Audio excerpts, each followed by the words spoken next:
News special report.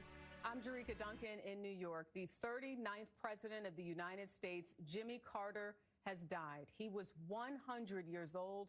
Earlier this year, CBS News was there as the former president watched a military flyover in honor of his milestone birthday from his backyard in Plains, Georgia.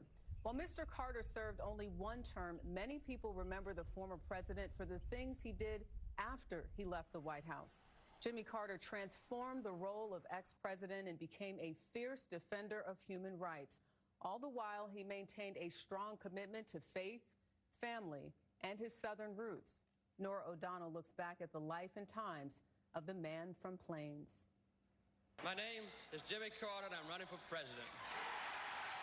He won the Democratic presidential nomination in 1976. I, Jimmy Carter, do solemnly swear. And beat incumbent President Gerald Ford to become the nation's 39th president. James Earl Carter Jr. was born in 1924 in Plains, Georgia. He studied nuclear science at the U.S. Naval Academy, and while there, he fell in love with Rosalind Smith, also from Plains. They married in 1946 and raised 4 children. Jimmy and Rosalind were partners in the family business, which moved from peanuts to politics.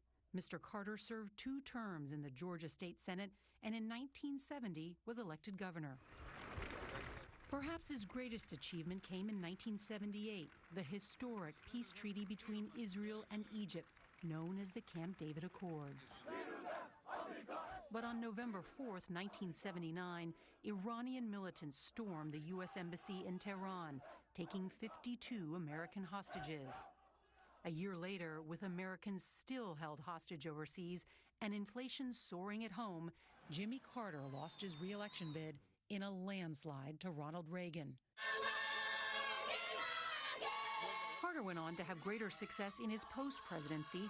He was awarded the Nobel Peace Prize in 2002 and remained one of the most active former presidents in history. But early in 2015, Mr. Carter announced he had cancer that had spread to his liver and his brain. All right, I see you're wide awake. Faith was a constant guiding force in the president's life.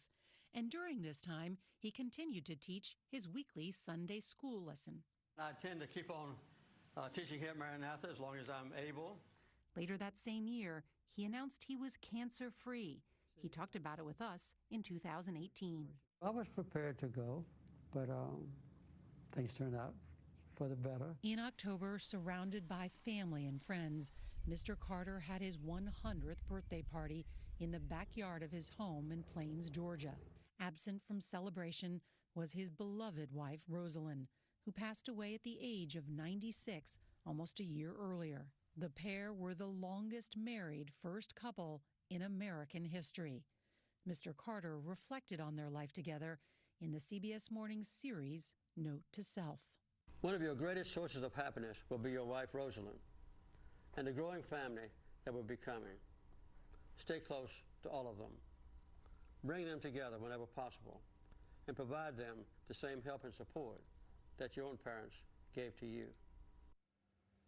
Jimmy Carter will be missed. There will be more on the death of President Jimmy Carter on tonight's CBS Weekend News. This has been a CBS News special report. I'm Jericka Duncan in New York.